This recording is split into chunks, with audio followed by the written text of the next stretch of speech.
Hey, what's going on, Taka Fam? So, this is special guest. All right, let us know who you are, what you did today, man. My name's Lloyd Dobbs, longtime friend of Shadow Kami. We had a case tournament at Team Net for the new set Cyberstorm Access, and I top forward. Cool. What you play today? Come on now. Played the Goo, Brandon Despia. Yeah, I was about to say, what channel we on? Shadow Kami. Shadow Kami 1, best YouTuber out there. All right, let's see the list, man.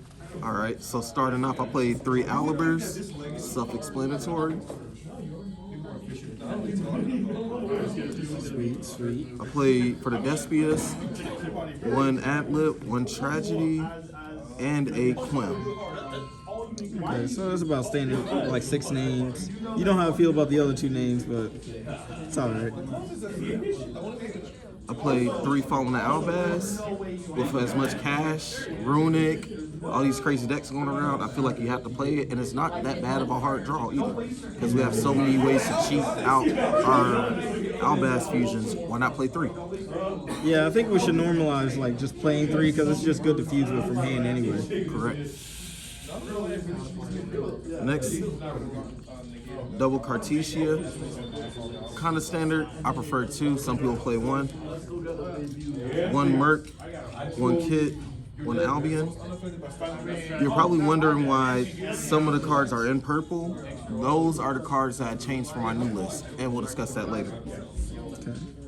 Next, I played 2 Bestials. I played a Lubellian and a Sarnor.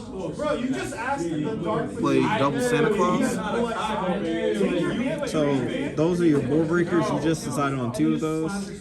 No, I like his kaiju effect, but I played hand traps and I played other board breakers. Okay, so you just like the number 2, I guess. You don't want to see it too much, I guess. Right. And then I also wanted to play cards that synergize with the deck that's light and dark. So I feel like he was one of the better ones. He's easier to get over than just putting out a kaiju. If you open up an awkward hand where you have Fallen to Albaz kaiju, I'd rather have a light because you're already discarded off of the Fallen to Albaz. So this makes Albion where you can just go in after that. You're only losing 3 cards. That's true.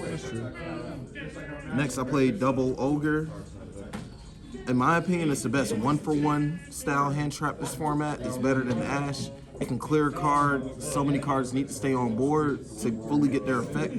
So I feel like Ghost Ogre's a good card. Honestly, I kind of agree with that because I actually sometimes bring that back with Sanctifiers so I can keep reusing And it. it's an interruption. Yeah.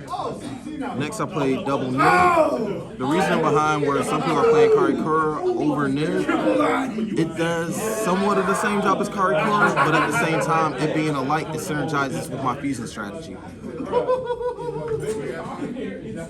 That's it for the main deck monsters. Next, we'll go into the spells. So of course we have 3 Branded Fusion. Gonna keep playing it at 3 until it gets hit. We're gonna play 3 Opening. Another starter. Next to 1-ofs, 1 Theater, 1 Loss, 1 Red, 1 Retribution, and 1 Banishment. So yeah, let's definitely talk about this. All right. A lot of people don't play the theater, so why do you choose to play that? I play Theater because it's a way to play around Ash a little bit more.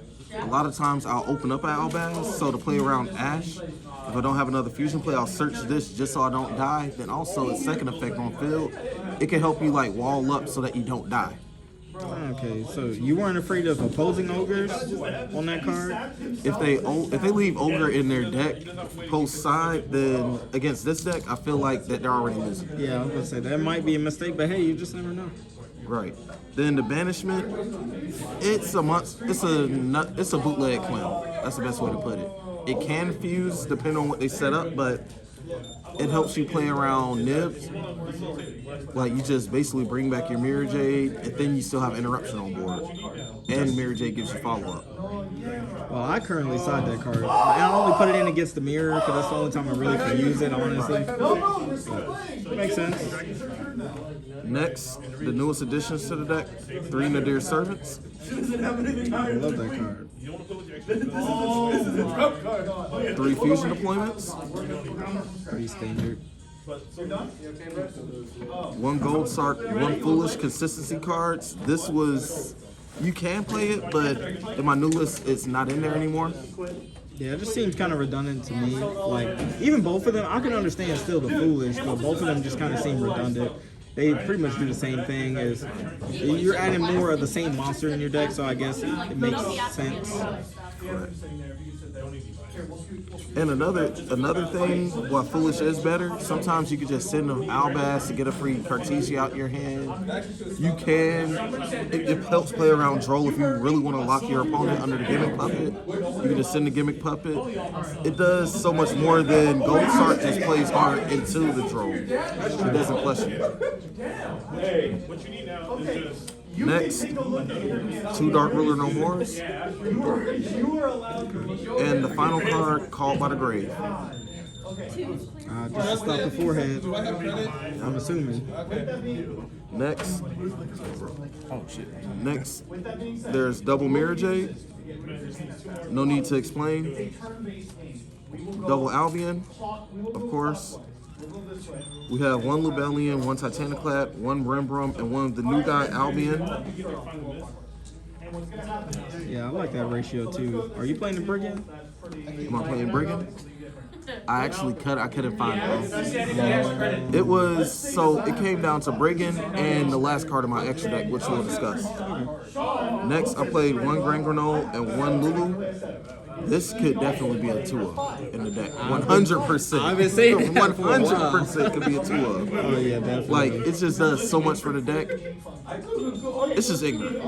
Yeah, another thing against Cash too, a lot of them don't realize like how many of your combos really need that card. Right. And you go through 2 of them a lot. Yep. Next, I played one Queritus and one Masquerade for the Despia fusions. Well, Pseudo and Masquerade. Then I played one Draco Stapelia, one Guardian Chimera. And this card was actually the interchangeable card for Brigand, which was Marua. Yeah, that makes sense.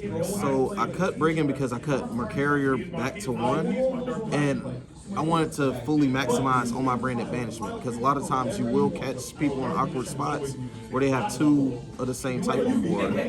Manadium, however you say that deck's name. Manadium, I guess. Manadium. A lot of times you'll catch some slip with a Baron and a Stardust Charge Warrior on board. Certain times against Sprite, you might catch them slipping when they try to go into their gigantic play. They'll have a dark up. So you can actually catch people slipping when they don't play around certain cards. And lastly, my best friend Merrick. Next, the side deck. Do you want to show the side deck? Yeah, I don't mind. Side deck is kind of standard with a few like techs that I like to play. So starting off, we have 3 Drolls. I was wondering where that card was, because right now currently I'm trying Maniac.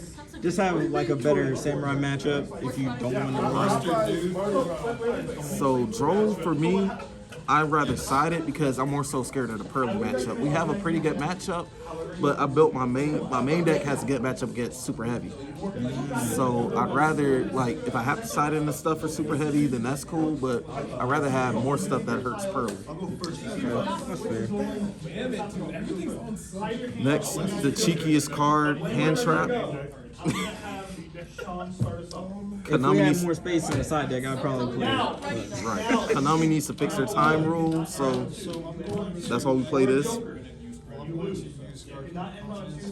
Next, we have Double Cosmic for trap decks.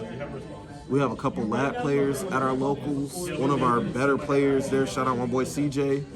He's actually a lab player. So that's why this is here. And also, you have Grave of the Super Ancient Organism and other random floodgates on board that you need to clear. It's true. Next, we have my favorite card, going second evenly. Everybody says I always draw it. Yeah, not the life savings, man.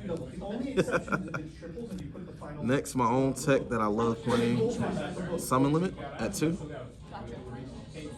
it's a card that if you have to set up a lackluster fusion if they stop your play, a lot of times they're going to try to set up, get as much out of their board as they can, and that hurts them because by the time they know it, they played into 2 summons, and now they can't break your board. Now you get to play again that turn. I mean, honestly, just ending on either Sanctifier and Jade, and that, you pretty much win. Yeah, I'm pretty sure no deck can beat it. Even the mirror match can't beat that, unless they have Albaz, and yeah. Right. But even then, you can still live. Yeah. Like, you don't have to worry about them killing them. That's 2 summons. Yep, that's true. Then, next we have Expulsion and Gimmick Puppet. So, this was incorrect. I'm just going to go out and say it. This was incorrect for this weekend. Now it's in my main deck. The 2 purple cards in my main deck, I actually cut those from my main deck, and now I have 2 slots in my side deck. Okay. You want to show us the changes you would make to the side? Yeah, it's still up in the air, but it could be anything. These are the 2 changes. I added a 3rd Nibbin and a 3rd Dark Ruler just to the side. I'm still trying to figure out what those 2 guaranteed spots are going to be, but for now, these are just the placeholders, or they might be the permanent holders. Yeah, that makes sense. I was having that issue too. And like I said, typically when I'm building brand, it's usually anywhere from like 25 to 31 engine cards, and then the rest of it is just like non-engine, and you don't want to break on those cards. Exactly. So trust me, I'm in the same spot, but that seems pretty good to me, honestly. All right. Any other things you want to say, man? I just want to give a couple shout outs. First, I want to shout out my locals, Gaming Arena and Team Nat. I want to give a shout out to my team, Ghost Tier Gaming, and our founder, Blake, cool guy, online store, great customer service. I want to give a shout out to like my friends outside of Team Net that, I test my theory with, Daryl, Alan, Keon, Rashad, Fidel. If I left anyone else out, don't hold it against me. You guys know who you are. Lastly, I want to give a shout out to my amazing girlfriend who supported me on Saturday, brought me lunch. I love you. And that's it. All right. Appreciate it. Thank you for taking the time. All right. Thank you again, Shadow Comedy, for having me. Peace.